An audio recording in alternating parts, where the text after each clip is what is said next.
मधुबन के बाबा, मधुबन के बाबा मुरली वाले, आपका क्या कहना, आपका क्या कहना। ओम शांति। आज 25 अप्रैल 2022 के साकार मधुर महावाक्य है।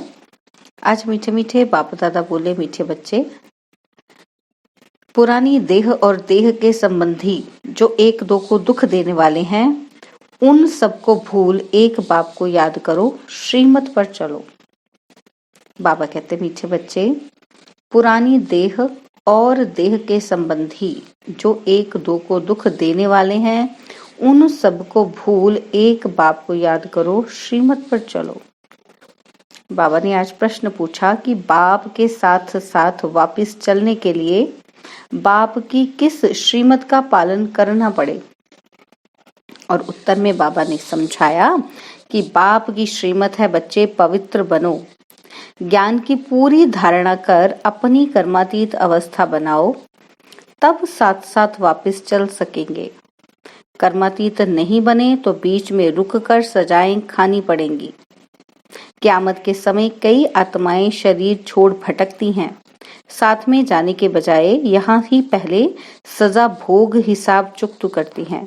इसलिए बाप की श्रीमत है, बच्चे, सिर पर जो पापों का बोझा है, पुराने हिसाब किताब हैं, सब योग बल से भस्म करो। मुरली का गीत है, ओ दूर के मुसाफिर। ओम शांति। अभी तुम ब्राह्मणों की बुद्धि से सर्वव्यापी का ज्ञान तो निकल गया है। यह तो अच्छी रीति समझाया जाता है कि परमपिता परमात्मा प्रजापिता ब्रह्मा द्वारा नई रचना रचते हैं। वह ठहरा रचयिता, जिसको परमात्मा कहा जाता है। यह भी बच्चे जानते हैं कि वह आते हैं, आकर बच्चों को अपना बनाते हैं, माया से लिबरेट करते हैं। पुरानी देह, देह सहित जो भी मित्र संबंधी आदि हैं, जो एक दो को दुख देने वाले हैं, उनको भूलना है। जैसे कोई बूढ़ा होता है तो उनको मित्र संबंधी आदि कहते हैं, राम जपो। अब वह भी झूठ ही बताते हैं, न खुद जानते हैं, न उनकी बुद्धि में परमात्मा की याद ठहरती है। समझते हैं परमात्मा सर्वव्यापी है। एक तरफ गाते हैं दूर के मुसाफिर, आत्माएं दूर से आकर शरीर धारण कर अपना अपना पाठ बजाती हैं। यह सब बातें मनुष्यों के लिए ही समझाई जाती हैं। मनुष्य शिव का मंदिर बनाते हैं, पूजा करते हैं, फिर भी यहाँ वहाँ ढूंढते रहते हैं। कह देते हैं हमारे तुम्हारे सब में व्यापक है। उनको ऑर्फन कहते हैं, न धनी को जानने वाले। धनी को नहीं जानते हैं, इसलिए ऑर्फन है। याद करते हैं कि हे भगवान, परंतु जानते नहीं। हाथ जोड़ते हैं, समझते हैं वह निराकार है। हमारी आत्मा भी निराकार है। यह आत्मा का शरीर है, परंतु आत्मा को कोई भी जानते नहीं। कहते भी हैं कि भ्रिकुटी के बीच चमकता है अजब सितारा। अगर स्टार है तो फिर इतना बड़ा लिंग क्यों बनाते हैं? आत्मा में ही 84 जन्मों का पाठ है। यह भी नहीं जानते हैं कि इधर उधर ढूंढते धक्का खाते रहते हैं। सबको भगवान कहते हैं। बद्रीनाथ भी भगवान, कृष्ण भी भगवान, और पत्थर ठिक्कर में भी भगवान है। तो फिर इतना दूर दूर ढूंढने क्यों जाते हैं? जो हमारे देवी देवता धर्म वाला नहीं होगा, वह ना ब्राह्मण बनेगा, ना उनको धारणा होगी। वह ऐसे ही अच्छा अच्छा कहते रहेंगे। बाप कहते हैं, बच्चे, मैं तुमको साथ ले चलूंगा। जब तुम श्रीमत पर चल पहले पवित्र बनेंगे, ज्ञान की धारणा करेंगे, अपनी कर्मातीत अवस्था बनाएंगे, तब ही मेरे साथ साथ घर पहुंचेंगे। नहीं तो बीच में रुककर बहुत कड़ी सजा खानी पड़ेगी। मरने के बाद कई आत्माएं भटकती भी हैं। जब तक शरीर मिले तब तक भटकती हुई सजा भोगेंगी। यहाँ बहुत गंदगी हो जाएगी क़यामत के समय। पापों का बोझा बहुत सिर पर है। सबको हिसाब किताब तो चुकता करना ही है। कोई बच्चे तो अभी तक भी योग को समझते नहीं हैं। एक मिनट भी बाप को याद नहीं करते। तुम बच्चों को घड़ी घड़ी कहा जाता है बाबा को याद करो, क्योंकि सिर पर बोझा बहुत है। मनुष्य कहते हैं परमात्मा सर्वव्यापी है, फिर भी तीर्थों की तरफ कितना भटकते हैं। समझते हैं ये सब कर्मकांड आदि करने से हमको परमात्मा से मिलने का रास्ता मिलेगा। बाप कहते हैं पतित भ्रष्टाचारी तो मेरे पास पहुंच भी नहीं सकते। कहते हैं फलाना पार निर्वाण गया, परंतु ये गपोड़े मारते हैं, जाता कोई भी नहीं है। अभी तुम जानते हो कि भक्ति मार्ग में कितने धक्के खाते हैं। यह सब शास्त्र आदि पढ़ते पढ़ते मनुष्यों को गिरना ही है। बाप चढ़ाते हैं, रावण गिराते हैं। अब बाप समझाते हैं कि तुम मेरी मत पर चल पवित्र बनेंगे और अच्छी तरह पढ़ेंगे तो स्वर्ग में चलेंगे, नहीं तो इतना ऊंच पद पा नहीं सकेंगे। प्रदर्शनी की कितनी सर्विस चलती है, अब ये सर्विस बढ़ती जाएगी। गांव-गांव में जाएंगे। यह है नई इन्वेंशन। नई नई पॉइंट्स निकलती रहती हैं। जब तक जीना है तब तक सीखना ही है। तुम्हारी एम ऑब्जेक्ट है ही भविष्य के लिए। यह शरीर छोड़ेंगे तो तुम जाकर प्रिंस प्रिंसेस बनेंगे। स्वर्ग माना स्वर्ग, या वहां नरक का नाम निशान भी नहीं। धरती भी उथल पाथल कर नई बन जाती है। यह मकान आदि सब खत्म हो जाते हैं। कहते हैं सोने की द्वारिका नीचे चली गई। नीचे कोई जाती नहीं है, यह तो चक्र चलता है। यह तीर्थ यात्रा आदि सब भक्ति मार्ग है। भक्ति है रात। जब भक्ति की रात पूरी होती है तो ब्रह्मा आते हैं दिन करने। द्वापर कलयुग है, ब्रह्मा की रात फिर दिन होना चाहिए। तुम बच्चों में भी नंबरवार है, सब तो एक जैसा पढ़ ना सकें। भिन्न भिन्न दर्जे हैं। प्रदर्शनी में देखो कितने आते हैं, 5-7 हजार रोज आते हैं। फिर निकलते कौन है? कोटों में कोई और कोई में भी कोई। लिखते हैं कि बाबा 3-4 निकले हैं जो रोज आते हैं। कोई 7 रोज का कोर्स भी उठाते हैं फिर आते नहीं हैं। जो देवी देवता धर्म के होंगे वही यहाँ ठहरेंगे। साधारण गरीब ही निकलते हैं। साहूकार तो मुश्किल ही ठहरते हैं। बहुत मेहनत करनी पड़ती है। चिट्ठी भी लिखते हैं, ब्लड से भी लिख कर देते हैं और फिर चलते माया खा जाती है। युद्ध चलती है तो रावण जीत लेता है। बाकी जो थोड़ा कुछ सुनते हैं वह प्रजा में चले जाते हैं। बाबा तो समझाते रहते हैं कि श्रीमत पर चलना है। जैसे मम्मा बाबा और अनन्य बच्चे पुरुषार्थ कर रहे हैं। महारथियों के नाम तो लिए जाते हैं ना। पांडव सेना में कौन कौन है उनका भी नाम बाला है, तो कौरव सेना के भी मुख्य का नाम बाला है। यूरोपवासी यादवों के भी नाम हैं। अखबार भी जो नामी ग्रामी हैं उनका नाम डालते हैं। उन सबकी परमपिता परमात्मा के साथ विपरीत बुद्धि है। परमात्मा को जाने तब तो प्रीत रखें। यहाँ भी बच्चे प्रीत रख नहीं सकते। घड़ी घड़ी भूल जाते हैं, फिर पद भ्रष्ट हो पड़ता है। जितना बाप को याद करेंगे उतने विकर्म विनाश होंगे और पद ऊंच मिलेगा। दूसरों को भी आप समान बनाना है, रहम दिल बनाना है और बनना भी है, और अंधों की भी लाठी बनना है। कोई अंधे, कोई काने, कोई जुझार करते हैं। यहाँ भी बच्चे नंबरवार हैं। ऐसे फिर साधारण प्रजा में नौकर चाकर जाकर बनेंगे। आगे चलकर तुम सब साक्षात्कार करेंगे। ईश्वर को सर्वव्यापी कहना यह कोई समझ नहीं है। ईश्वर तो ज्ञान का सागर है। वही आकर तुम्हें ज्ञान दे रहे हैं, राजयोग भी सिखला रहे हैं। श्री कृष्ण की आत्मा जिसने अब 84 जन्म पूरे किए हैं, अब वह राजयोग सीख रहे हैं। कितनी गुह्य बातें हैं। इस समय सभी बाप को भूलने के कारण महान दुखी बन पड़े हैं। तुम बच्चे जितना जितना पुरुषार्थ करेंगे उतनी तुम्हारे से खामियां निकलती जाएंगी। बड़ी ऊंची मंजिल है।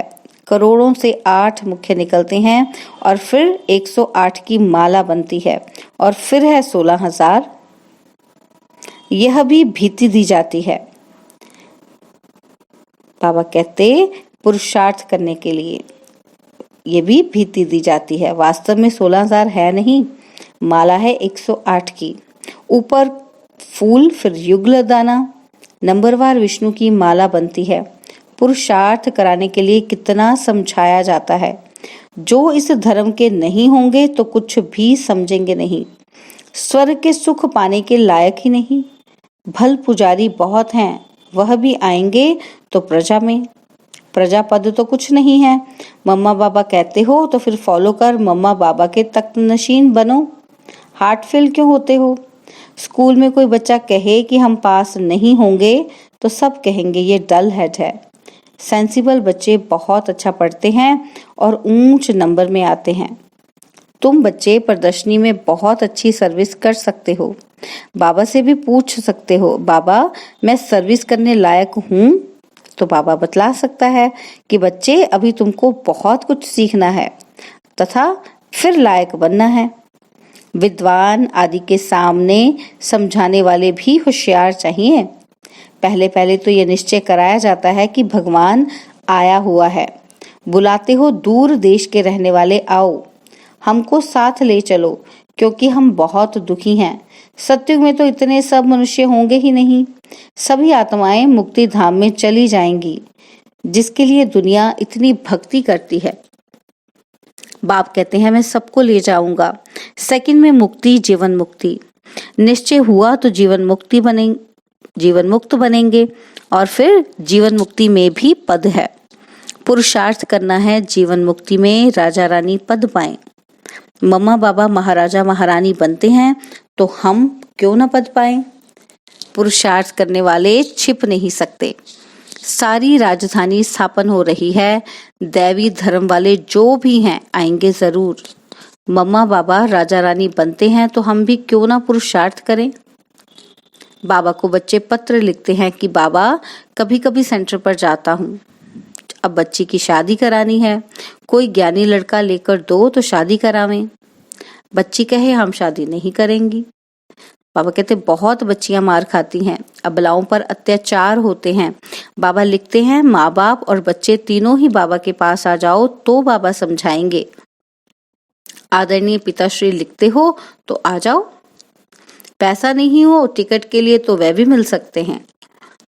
सम्मुख आने से श्रीमत मिलेगी। कुमारी का घात तो नहीं करना है ना, नहीं तो पाप आत्मा बन पड़ेंगे। बाप की श्रीमत पर चलकर पवित्र बनना पड़े। अच्छा, मीठे मीठे सिकिलदे बच्चों प्रति माता पिता बाप दादा का याद प्यार और गुड मॉर्निंग। रूहानी बाप की रूहानी बच्चों को नमस्ते। हम रूहानी बच्चों की रूहानी बाप दादाजी को दिलवाजान सिकवा प्रेम से नमस्ते। ओम शांति। प्यारे बाबा, मीठे बाबा, मेरे बाबा, शुक्रिया बाबा, शुक्रिया बाबा, शुक्रिया बाबा। धारणा के लिए मुख्य सार हैं। पहला पॉइंट है कि जीवन मुक्त पद पाने का पुरुषार्थ करना है। जैसे माँ बाप महाराजा महारानी बनते हैं ऐसे फॉलो कर तख्त नशीन बनना है। सेंसिबल बन पढ़ाई अच्छी रीति पढ़नी है। सेकंड पॉइंट है बाप से सच्ची प्रीत रखनी है। रहम दिल बन अंधों को रास्ता दिखाना है। बाप से सम्मुख श्रीमत ले पाप आत्मा बनने से बचना और बचाना है। बाबा ने वरदान दिया, माया व प्रकृति के भिन्न भिन्न कार्टून शो को साक्षी बन देखने वाले संतोषी आत्मा भव। माया व प्रकृति के भिन्न भिन्न कार्टून शो को साक्षी बन देखने वाले संतोषी आत्मा भव। संगम युग पर बाप दादा की विशेष देन संतुष्टता है। संतोषी आत्मा के आगे कैसी भी हिलाने वाली परिस्थिति ऐसे अनुभव होगी जैसे पपेट शो। आजकल कार्टून शो का फैशन है, तो कभी कोई भी परिस्थिति आए उसे ऐसे ही समझो कि बेहद के स्क्रीन पर कार्टून शो व पपेट शो चल रहा है। माया व प्रकृति का यह एक शो है जिसको साक्षी स्थिति में स्थित हो अपनी शान में रहते हुए संतुष्टता के स्वरूप में देखते रहो, तब कहेंगे संतोषी आत्मा। स्लोगन है, किसी भी प्रकार के डिफेक्ट से परे रहना ही परफेक्ट बनना है। स्लोगन, किसी भी प्रकार के डिफेक्ट से परे रहना ही परफेक्ट बनना है। तो आज मातेश्वरी जी के भी अनमोल महावाक्य सुनेंगे। तो कहते हैं कि परमात्मा का सच्चा बच्चा बनते कोई संशय में नहीं आना चाहिए। इस पर मातेश्वरी जी हमें क्लैरिटी दे रही हैं, तो सुनते हैं। लिखा है, भगवानुवाच बच्चों के प्रति, बच्चे, जब परमात्मा खुद इस सृष्टि पर उतरा हुआ है तो उस परमात्मा को हमें पक्का हाथ देना है, लेकिन पक्का सच्चा बच्चा ही बाबा को हाथ दे सकता है। इस बाप का हाथ कभी नहीं छोड़ना, अगर छोड़ेंगे तो फिर निधन का बन कहाँ जाएंगे। जब परमात्मा का हाथ पकड़ लिया तो फिर सूक्ष्म में यह संकल्प नहीं चाहिए कि मैं छोड़ दूं, वह संशय नहीं होना चाहिए। पता नहीं हम पार करेंगे व नहीं। कोई ऐसे भी बच्चे होते हैं जो पिता को ना पहचानने के कारण पिता के सामने पढ़ते भी हैं और ऐसे भी कह देते हैं कि हमको कोई परवाह ही नहीं है। अगर ऐसा ख्याल आया तो ऐसे नालायक बच्चे की संभाल पिता कैसे करेगा। फिर तो मानो कि गिरा की गिरा, क्योंकि माया तो गिराने की बहुत कोशिश करती है, क्योंकि परीक्षा तो अवश्य लेगी कि कितने तक का योद्धा रुस्तम पहलवान है। अब यह भी जरूरी है कि जितना जितना हम प्रभु के साथ रुस्तम बनते जाएंगे, उतना माया भी रुस्तम बन हमको गिराने की कोशिश करेगी। जोड़ी पूरी बनेगी। जितना प्रभु बलवान है तो माया भी उतनी बलवानी दिखलाएगी। परंतु अपने को तो पक्का निश्चय है, आखिरीन भी परमात्मा महान बलवान है। आखिरीन उनकी जीत है। श्वासोश्वास इस विश्वास में स्थित होना है। माया को अपनी बलवानी दिखानी है। वह प्रभु के आगे अपनी कमजोरी नहीं दिखलाएगी। बस एक बारी भी कमजोर बना तो खलास हुआ।